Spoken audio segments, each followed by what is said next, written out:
Over thinking এই ওয়ার্ডটার সাথে যদি তুমি পরিচিত না হও তাহলে তুমি পৃথিবীর বাসিন্দা না, হয়তো তুমি মঙ্গল গ্রহে থাকো। তুমি পৃথিবীতে কি করে আসলে? বর্তমানে ওভার থিঙ্কিং সমাজের অনেক বড় একটা সমস্যা। ওয়েট, আমি চায়ের দোকানের বিজ্ঞানীদের মতো কেন কথা বলতেছি?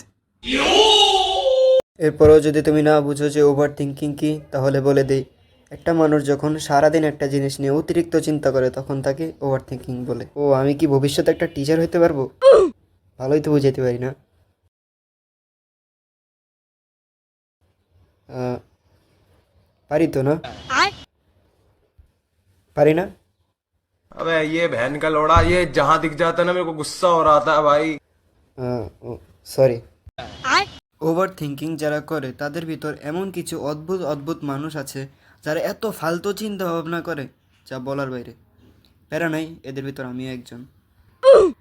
আমার মাথায় কেমন উইয়ার্ড চিন্তা ভাবনা আসে জানো? বাংলাদেশে নাকি 18 কোটি মানুষ আছে।